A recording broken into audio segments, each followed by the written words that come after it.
if I ever had to explain Luffy with a song, I always whenever we're watching a fight, I'll troll my wife and just be like, it's that song like, I get knocked down, but I get up again. Like that is how Luffy fights. like Luffy's never gonna be the dude who never goes down. That is so true, like, man. He will not stay down.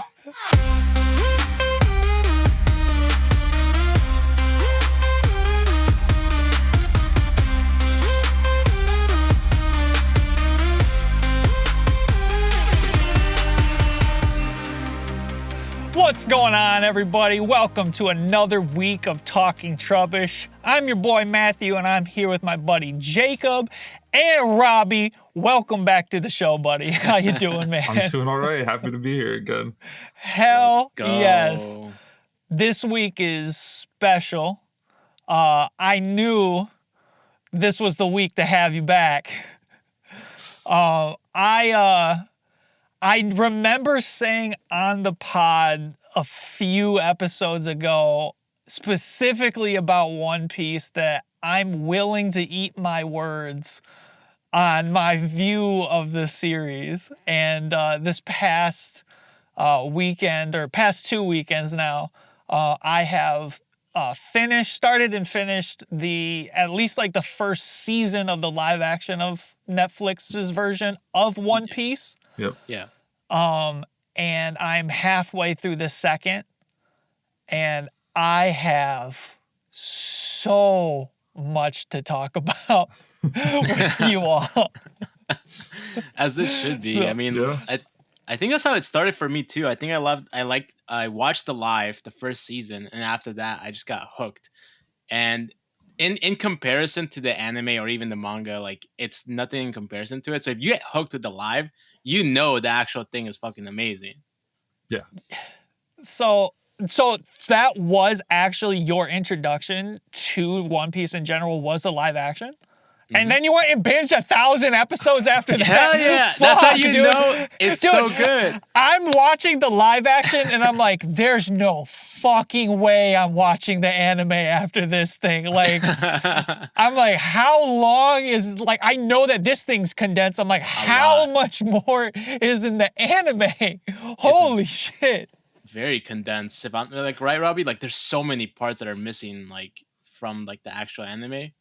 Yeah, like they condense it down pretty well, and one of the main reasons I think it comes across so well is because Oda is so involved in the. This is why I think you're like perfect to have on the show. Like, this is a big question I have: is exactly like what level of involvement did he have in the show? Because I'm telling you, like from. I wanted to hate this thing so much. I went in wanting to shit all over this thing. And the end of the first episode, me and my girl both entered it with the same energy, and we looked at each other and went, fuck. Next one. Next episode. Yeah. And we absolutely love this thing. So clearly he had to have like some meticulous level of control, right? Yeah, he okays every single casting. There've been I've heard reports that like he's been like, no, like it needs to have this scene in it, and they're like, well, we don't really have the money or the thing for this. He's like, we'll find it. Like, wow. Just drops the dick. Yeah, dude. I mean, as it should be. So that makes a lot of sense, because I would say the one thing that I did hear way back when the we're making the live action of One Piece, you know, like my first thought is like, this is gonna be another live action failure. Like, the live action stuff has not been particularly great up until that point. But I remember one of the initial controversies was the casting of Luffy. That I don't know. I don't think there was. I mean, there's always going to be people who are going to have problems with something. I heard that there was a big issue with his race. There wasn't so much with Luffy. There have been several people who have had problems with the race of some of the characters. Luffy. So, Oda does these. You're probably familiar with these, Matthew. They're called SBSs, where like a mangaka will like answer questions and stuff that they get from their fans, and they usually put them in like the volumes that you can buy. So there was an SBS where Oda kind of said where all of the Straw Hats would be from if they were from our world, and so like Luffy is from canonically from Oda's mind is from Brazil. So obviously the actor who plays Luffy is Mexican, not Brazilian, but like what Oda said when this guy came in is he picked him as Luffy because he was the first person that genuinely made Oda smile and laugh, and that's what Luffy's supposed to do, and that's why he. And I mean, like that dude gives off heavy Luffy energy. Oh, 100%. If you're familiar with the character, like that boy is Luffy. Can I say this? I like one of my favorite things is to like watch the behind the scenes stuff. And I will say this is probably the first time where it's like the reverse for me. I actually singularly only like the actor for his portrayal of Luffy. Like his like normal self, I have no interest in. I just want the pure charisma that he brings that character at all times. You know what I'm saying? What I think is really funny is I was watching an interview with the actress who plays Nami. I think she was on a podcast or something. And they were talking about like how it is to act with the different characters and stuff. Like in the second season, she has a lot of scenes with Usopp and with Luffy. And so she was talking about how like the guy who plays Usopp, Jacob something, I can't remember his name. He is very much kind of like an ad-libber. He'll like throw stuff in there, like he'll go off script, do stuff like that, and it works. But what's really funny is that the guy who plays Luffy is apparently like very meticulous. Like he's all like rehearsing like what he's going to do. He knows exactly what he's going to do. He knows what the script says. He's like, we're going to do this. I'm going to do it like this. And she's like, it's so at odds with how his character comes across, like his method for how he makes that chaos happen. It's so ordered and structured. That's so funny, man. Like I'd say this. So the reason why I even wanted to start watching the live action, it like I've heard you guys talk about the show. It's been on my list. The season 2's come out. Like even then I just kind of ignored it, right? But what kept popping up on my YouTube feed was the actor who plays Sanji.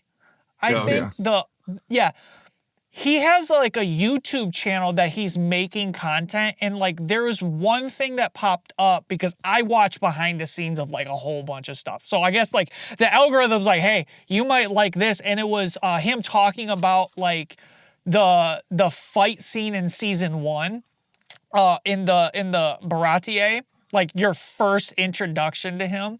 Yeah. Did I pronounce that right? Baratie? Yep. Okay. Nailed it. Flawless. Hell yeah. And I really appreciate people that are like wildly entertaining, but also super insightful, and then also able to like make fun of themselves and like not take themselves too seriously. And this person is perfect for that. He broke down like everything that went into this fight scene. He was like, I fought for like holding the plate of bread.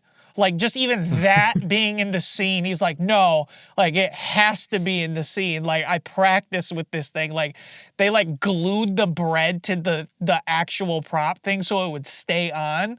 Yeah. Like the level that this guy went into for that, I was like, okay, I appreciate that. Now I like am greenlit to watch this show.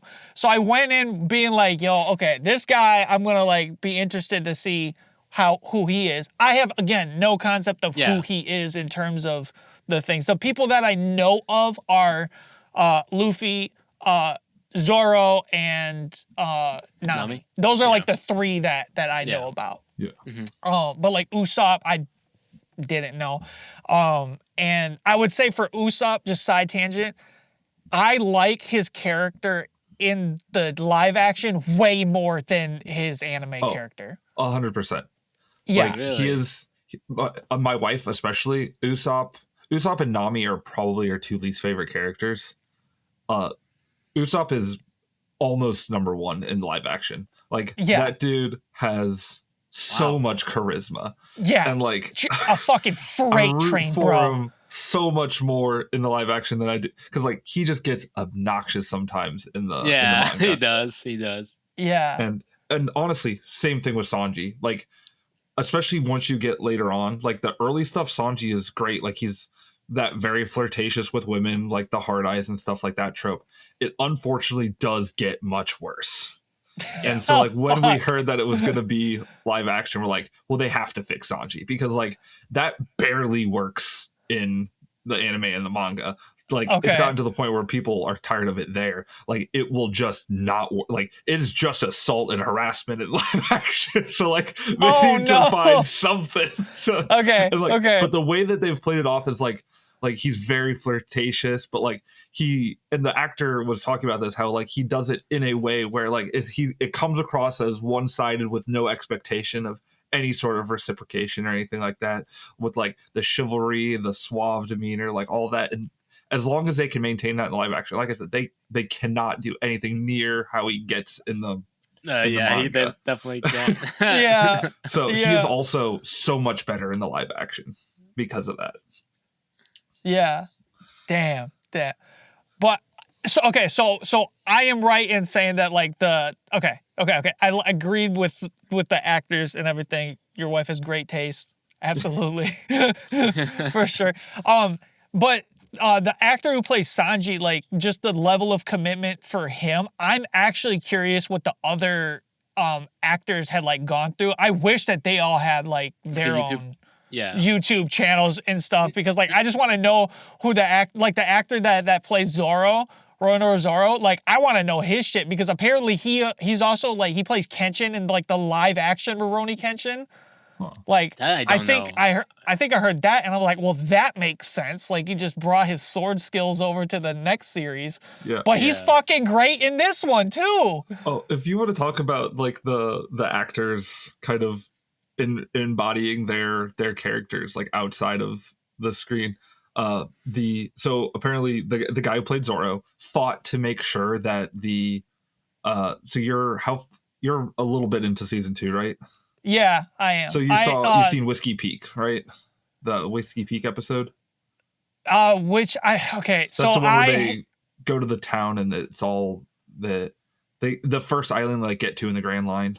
Oh, the cactus town with all the they passed that, and then I'm trying to think but in that town, in the manga, Zoro fights 100 Baroque's works agents, and so like the actor was like, the fans will count. We have to have 100 people. So that's part of the reason they count through it. But if you go and count, he fights exactly 100 people.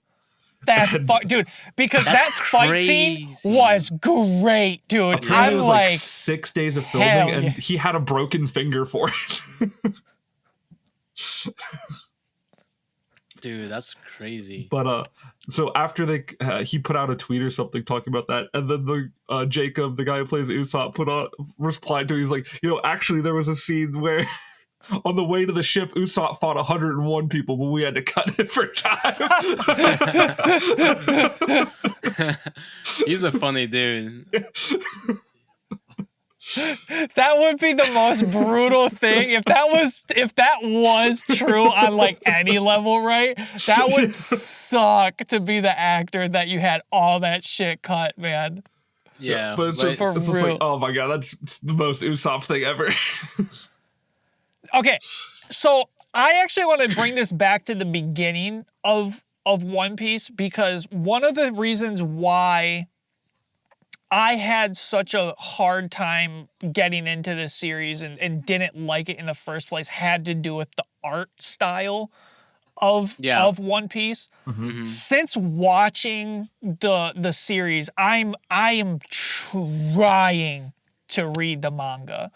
So like I have the first like box set, which is the complete like East Blue and then Baroque Works series. Yeah. Is season 2 just the Baroque Works? Like, is it essentially like finishing that, or does it take it past that arc? So season 2, it ends with them just getting ready to get to Alabasta. Right. Okay. Which is then season 3, which I don't know, and you can tell me how you think about this, Jacob. Season 3 is supposed to just be Alabasta, and that feels crazy that they're going to spend a whole season on just Alabasta, because they've. I don't think they can complete all of it if they're going to they need to have to make some progress.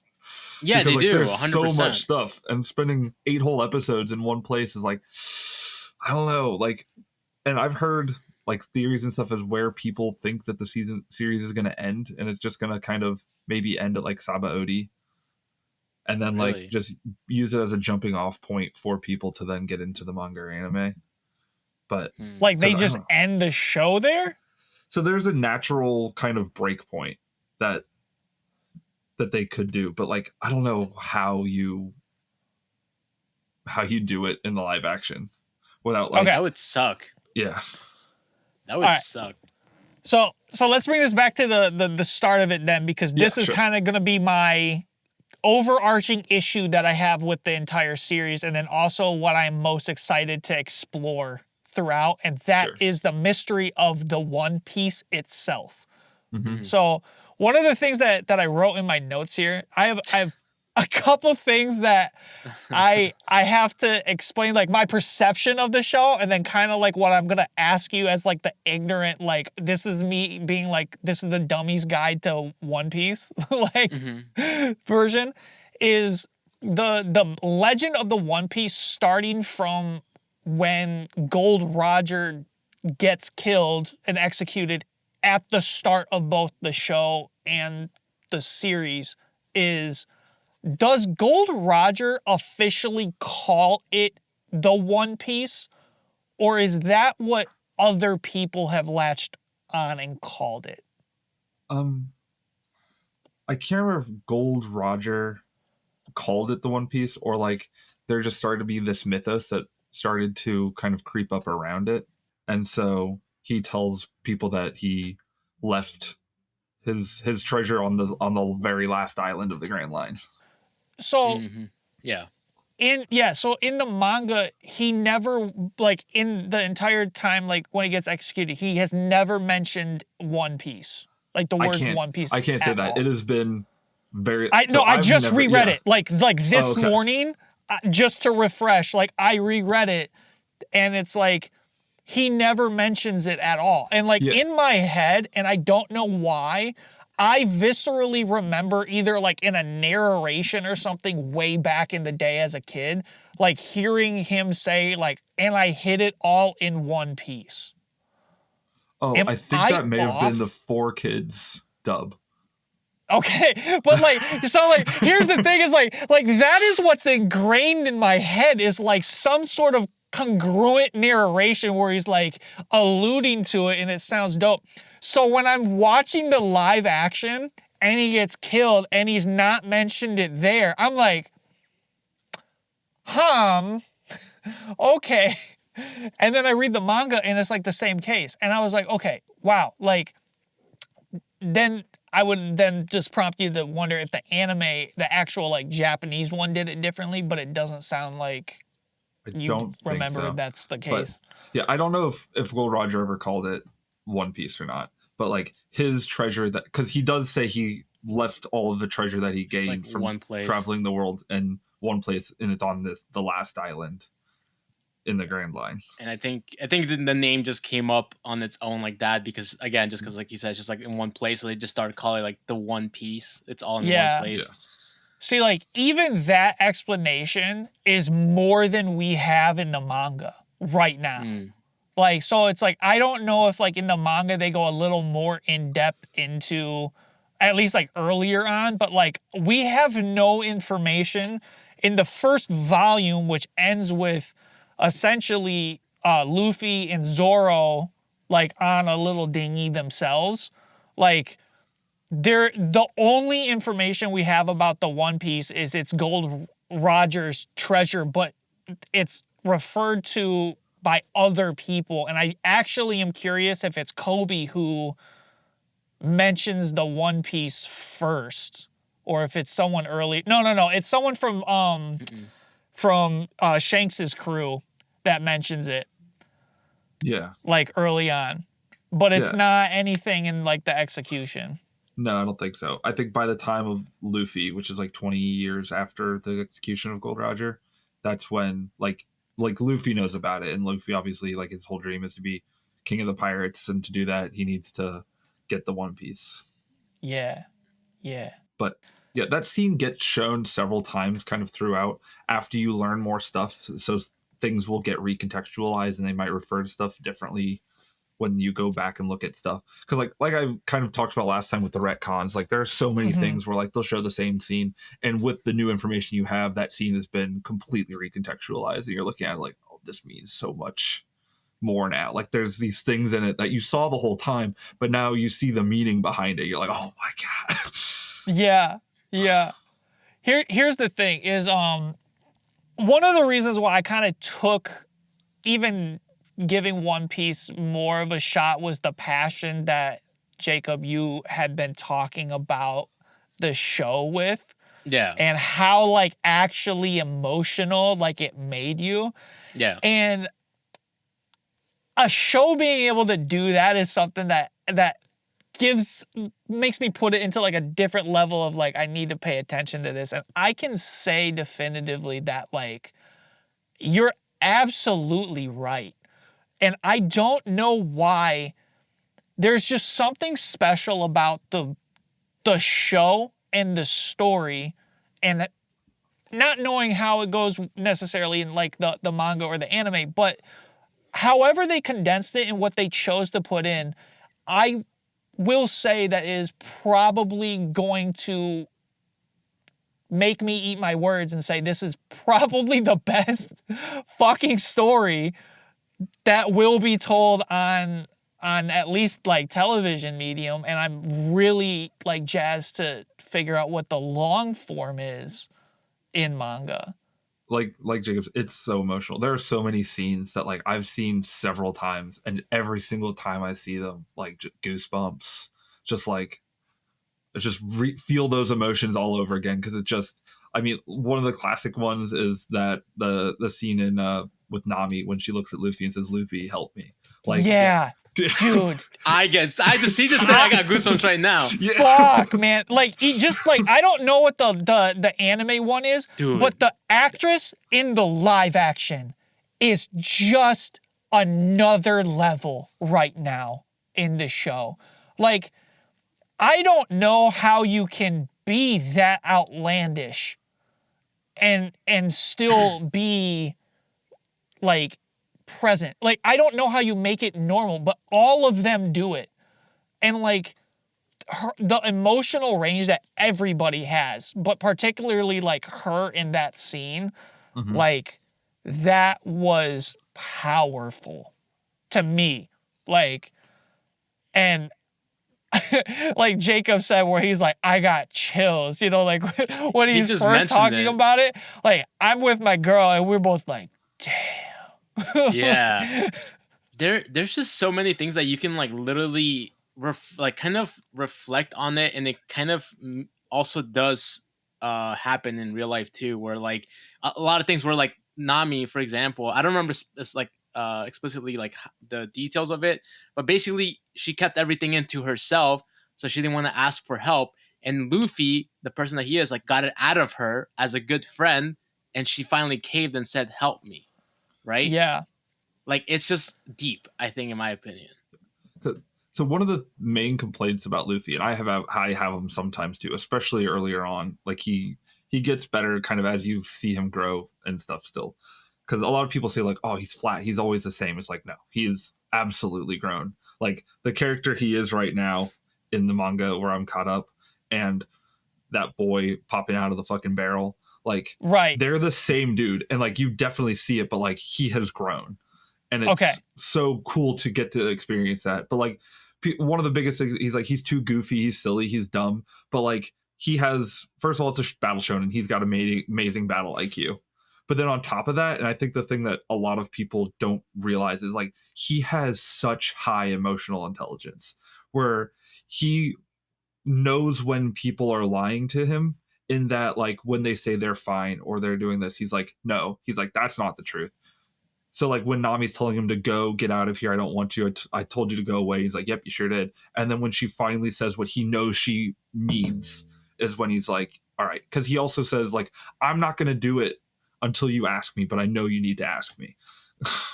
And that's what makes him such a deep character in that way. Yeah, dude, I want to go off of what you were saying about the goofy and serious nature of it. Specifically, like also when it even comes up to that is I understand like the style that Oda is going for completely now. But what it made me realize is the reason why I in addition to sort of like the art style, why it didn't hook me and why it didn't hook people like me in that time frame is because I'm realizing that you're also classifying it as a battle manga. Yeah. But in the first volume, compared to what was out in the time, which was Dragon Ball Z, even the original Yu-Gi-Oh!, not the card game show, but the dark fucking Yu-Gi-Oh! Murdering motherfuckers. Yeah, dude, like, that's out. Yu Yu Hakusho's out. Shaman King's out. Naruto, like, Death Note, like, those are all out. And then you have One Piece, and it is, by all definition, goofy as fuck. And it's like, it's almost like it doesn't fit in initially as like a battle manga. Because like everything that he has done winning in like the manga has been something like outlandish and goofy and like, yeah, there's like slight serious moments, but it's just completely overshadowed by character expressions. Like, so it's almost like I don't know how to take it at all because I'm trying to take it like it's supposed to be a comedy, but it's still talking about really serious things. And as a kid, my brain couldn't comprehend that. It sees Naruto, which is very much like, here's a bully, that's how you deal with a bully. And I'm going, that's how you deal with a bully, god damn it. You know? And then I see One Piece, and I see Shanks being like, here's how you deal with a bully. And it's, I don't need to fight him. I don't need to waste that energy. I know I could beat him, but that's not what makes a man a man. Yeah. It's like, and like, I watched that scene as an adult. And after that scene, I look at my girl and I go, I understand now. That was a level of emotional intelligence that I didn't have a concept of as like a kid who was bullied. So it's like, as an adult looking back, that is the deep storyline right there. That as a writer and a creative person, I latch on to that so much more than the Naruto stuff. Yeah, I was gonna say, I almost feel like One Piece is meant for like adults. Like it's like meant for like once you get to that level of understanding to set you up, and like now you get it, you feel it, you get those goosebumps, you understand. Dude, right? I'm feeling that right now. I was not meant for this series as a kid. I was meant for this series now. Yeah. And speaking about, like, I talked about how Luffy matured, like the story has matured, like the stuff going on, like Oda started this when he was like 17 and he's been writing it consistently. He's in his late 40s, 50s now. And like, damn. And like you can tell like the concepts that they're dealing with, like the stakes have gotten higher. Like everybody's like, it's happy-go-lucky pirates. It's like it deals with like this socioeconomics, slavery, like it gets into some like discrimination, like it gets into all that stuff. And so actually the reason Oda chose Luffy to have Gum Gum, the stretching powers, wasn't because he thought it was like overpowered. He thought it was funny. So that basically he uses, like, he can get into those darker kind of things and then be able to use Luffy to lighten the mood. Mm-hmm. So it's like you get that, like with Nami, because I don't want to give any spoilers beyond what you've seen or what. Yeah. So I feel like East spoil Blue away is, right now. Like it's kind of East Blue is a pretty safe place. It's like it's the first 30 some chapters. Like I'm not too worried about giving away anything from there. But like, because it is serious when you find out Nami's backstory and how traumatic it is, and then but it's hard not to crack a smile when you see Luffy like just throw his arm back 100 feet and then just punch somebody through a wall.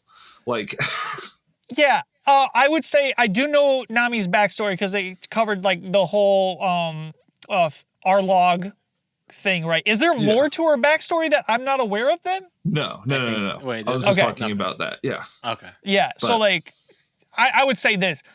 Feel free to spoil. It's been out long enough. Like, don't worry about it. If you like a character, get ready to be sad when it's time to see their backstory. Yeah. Yeah. Everybody. It'd be like that with all these characters, though. Just like, surely it can't be sadder than this. You just get to the next one, it's like, fuck. Yeah. No, dude. There's one scene that I can't wait, and I can wait because it's fucking devastating to me. That I want to see what Matthew thinks when he gets to it. Where Robbie, I feel like you'll remember this. Where Kuma, I think, takes the. You got me. You're right. Okay. I don't know who Kuma is, so that's gonna be great. Okay. Is it when nothing happens?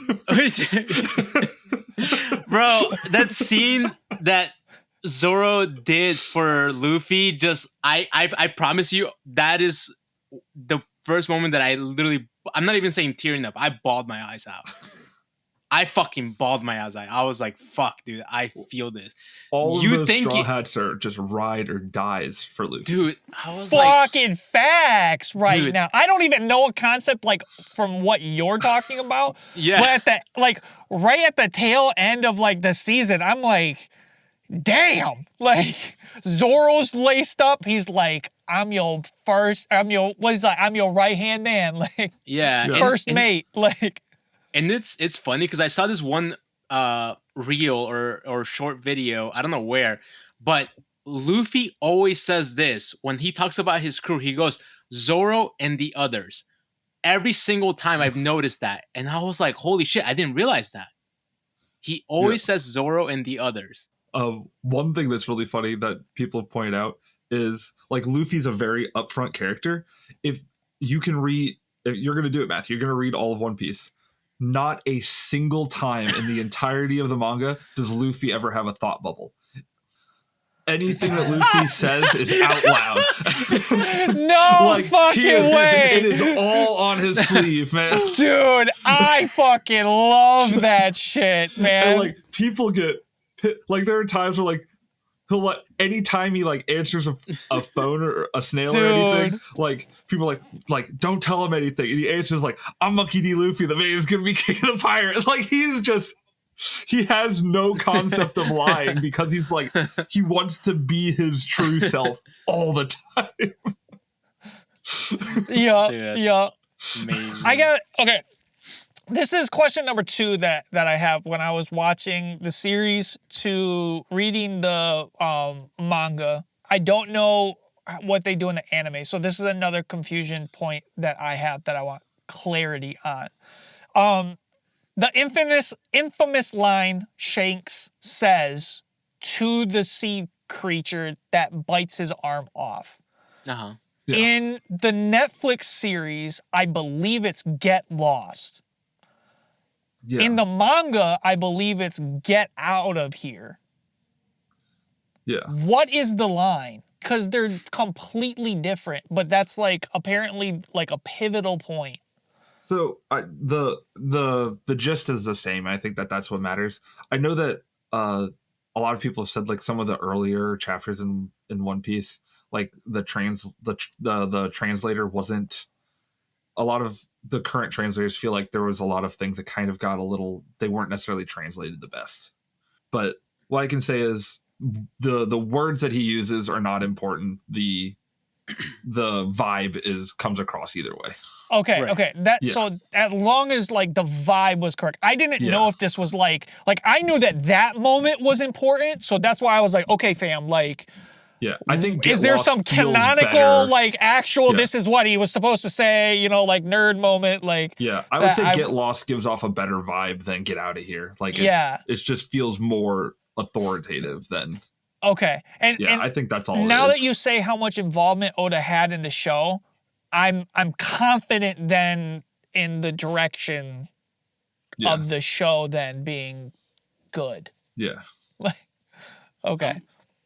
I'm kind of concerned though, like if they do end the live action at some point, don't actually finish it off, because I feel like that could be what you're saying, Robbie. That's the direction that's gonna probably be.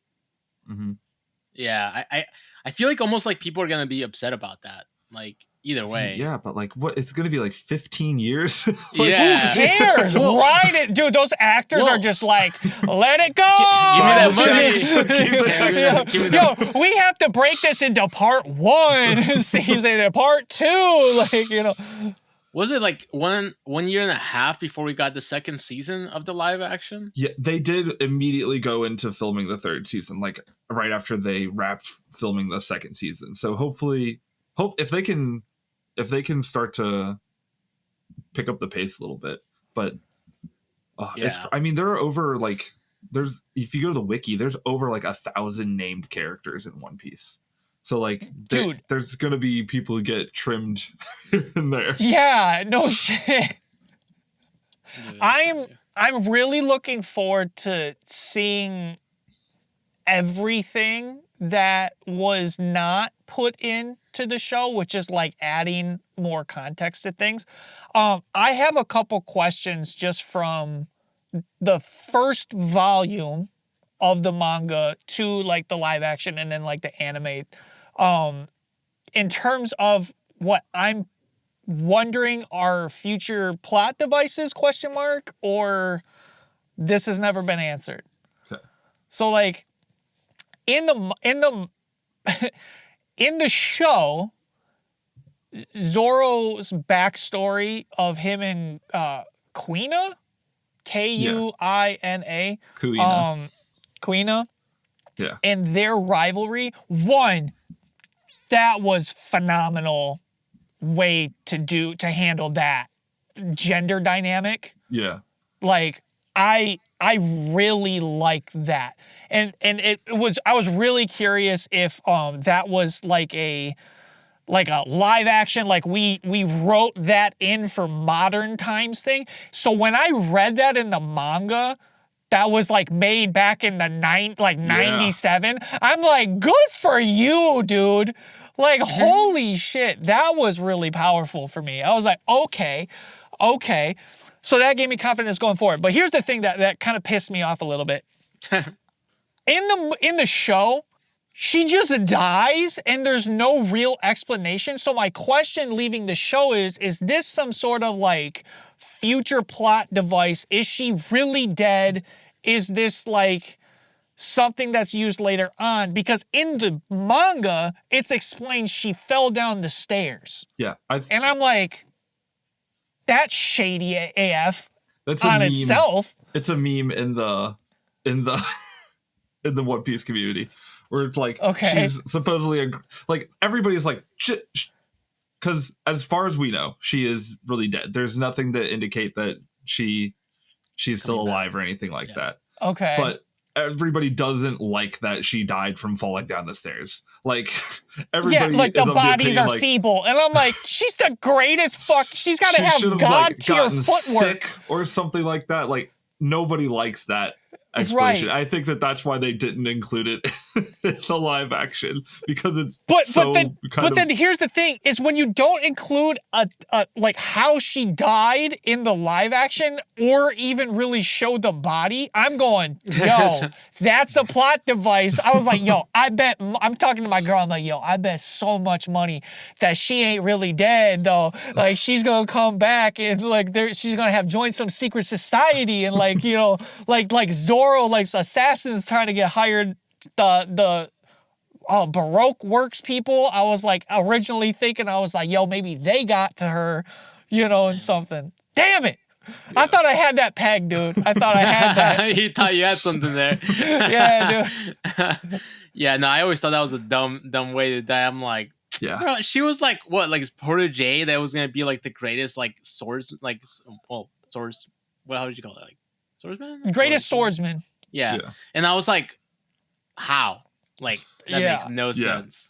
I will say, in terms of the greatest swordsman, brother, Mihawk though, holy shit!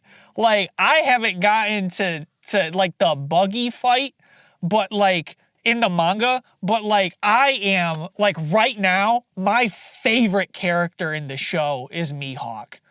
He's singularly just badass.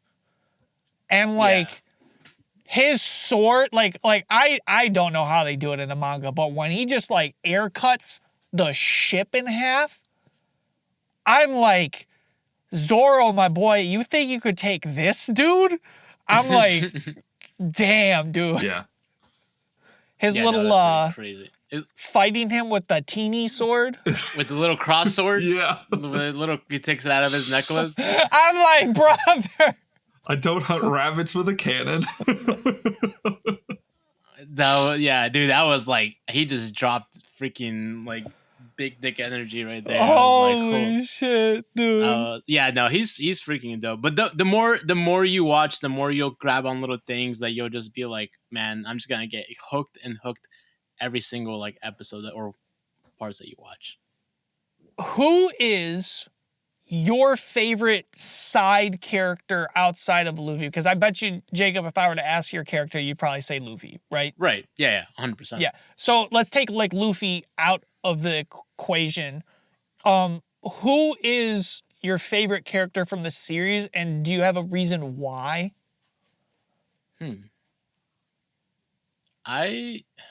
Me personally, I almost feel like it's gonna be probably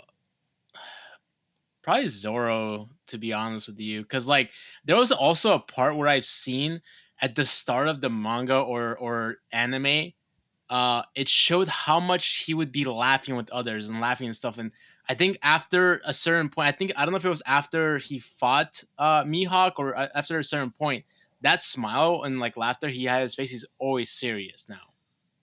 And like it just shows you how like life can be hard and just like how much it can affect you. But I don't know. I feel like with him, I feel like besides Luffy, I feel like the way that he's gone through a lot of stuff, I feel like I can like relate more to him. And I like how, he's just a badass character too. So I would probably say Zoro. Robbie, how about you? So it's a crew member that you haven't. That's yet, fine. I don't want to. No, please spoil away though. Like at least like a light overview of the character. He is the final person to join the Straw Hats, and he is the helmsman, and he is just a real one. And like he's the juxtaposition because he ends up kind of being like the dad. Okay. Where he's like the voice of like he is level-headed, the voice of reason, and just watching this man try to herd these fucking cats. Okay. And that is needed right now. Like from what I can see, just from they have Sanji, Luffy, Nami, Zoro, and Usopp, and then I think that's it right now. Yeah, there's a hilarious scene that happens. This is almost right around chapter 1000. Okay. Where they're going to invade this place, and Luffy and Zoro run off, and they're like, "Where did they go?" And then this character says, "Oh, they like Luffy went that way." They're like, "You let Luffy go by himself?" He's like, "Oh no, Zoro went with me." He's like, "That's worse." Yeah, you know, not those two. They're both clueless. Yeah, it's blind leading the blinder. Oh man. And one of Zoro's funny, like, because each of the characters have kind of a bit, and Zoro's bit is he has no sense of direction, which they've done a great job of showing in the live action so far. They have. Season 2 is great. Season 1, the way they did it was phenomenal, where Zoro meets back up with Luffy. He's like, "Where are you going?" It's like, "Going back to the mansion." It's like, it's that way. It's like,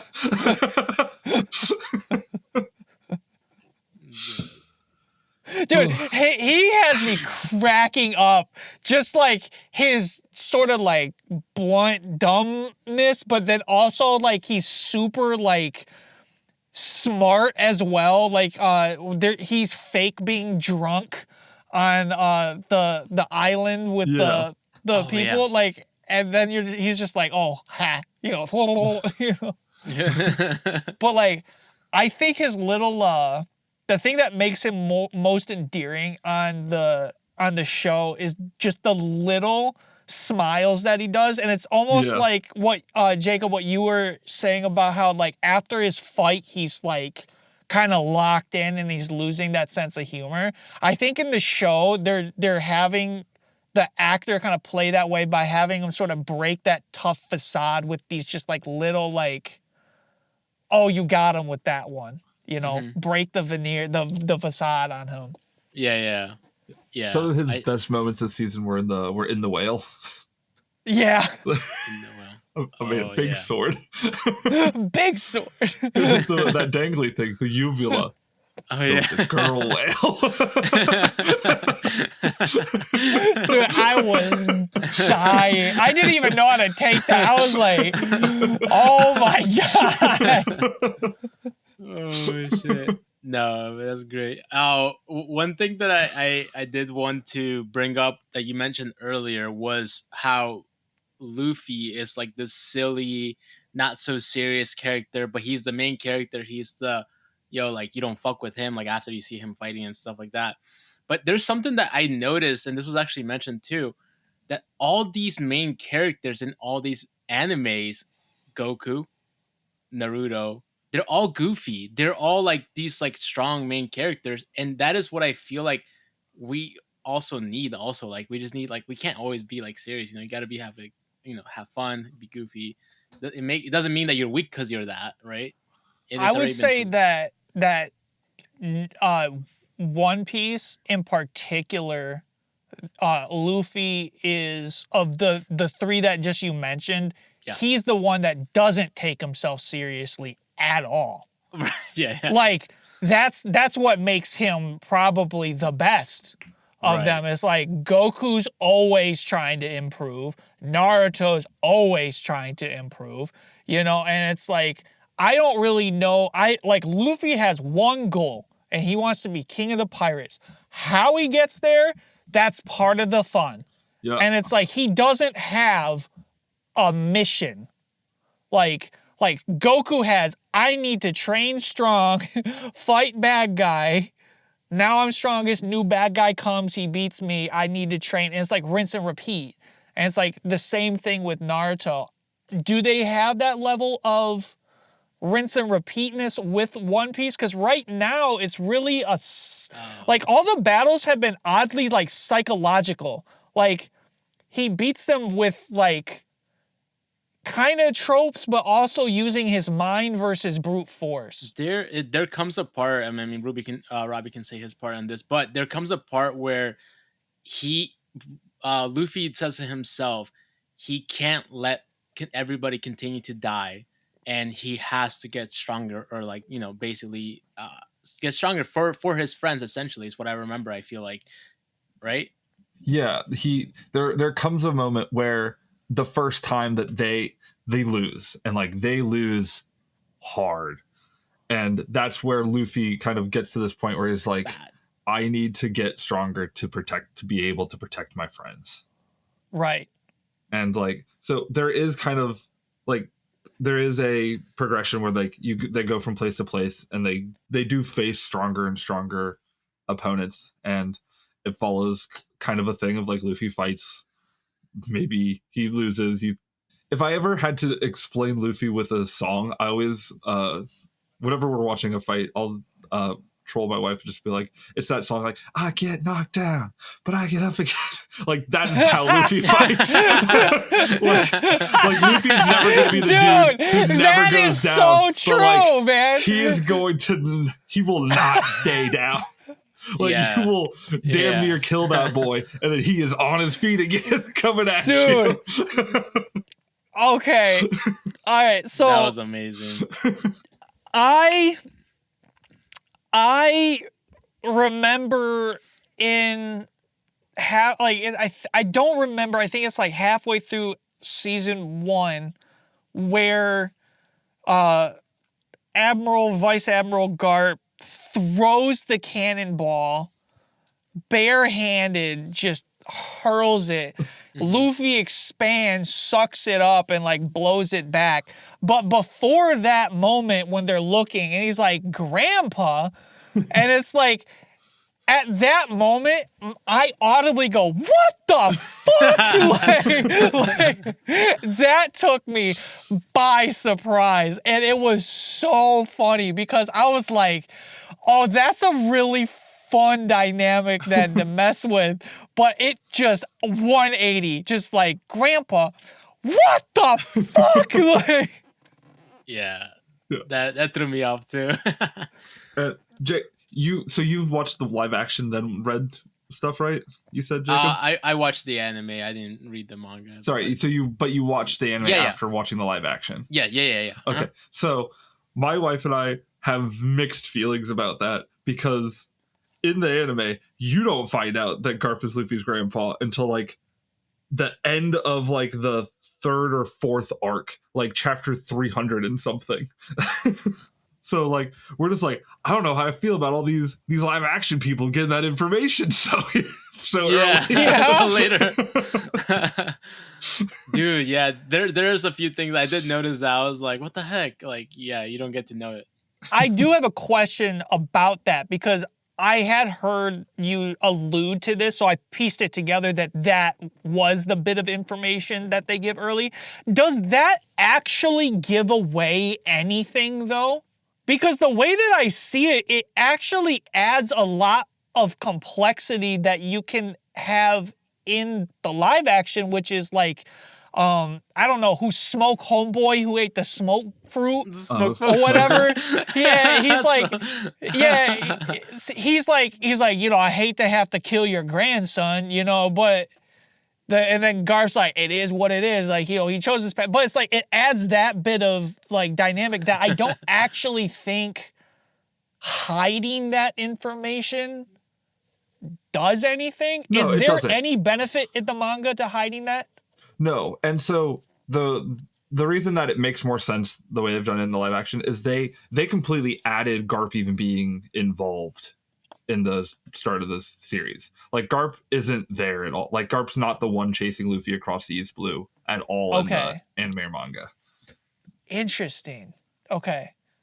You get some like there's a what are they like the Oda does cover stories, which is like so the cover page for the chapter.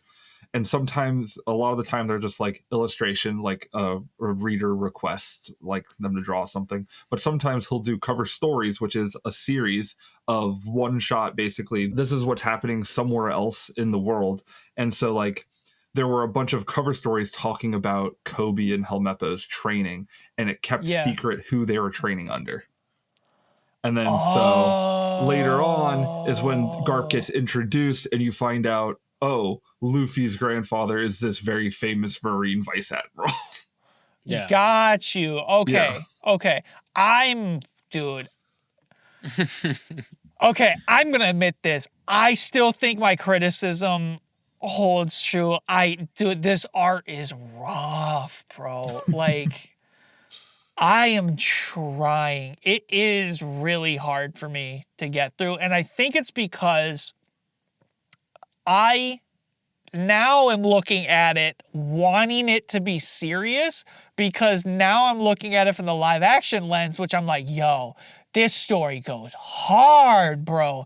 And like how deep it is in the live action, and it's so goofy in the manga that I'm just still having this like really hard time locking into it. I will say though, I am enjoying it though a lot better. Like I am able to actually like get over that character issue that I had before, like differentiating characters. Yeah. Now that I have a sort of like a live action visual representation, it's easier for me to identify who's who now. But I am gonna keep at it. So we're gonna have multiple future episodes where we're gonna be going in on the things. It really hits its stride around like chapter 35, which is right around where you get to Arlong Park. Like that's where I think Oda really kind of started to get it under control, where he's like, all right, this is where we're going from here. Yeah, because it's kind of a loose cannon right now, and I'm kind of feeling that a little bit. So, all right, well, listeners, thanks again for tuning in to the first part of Idiot's Guide to One Piece. We'll catch you in the next one. See you later. Later.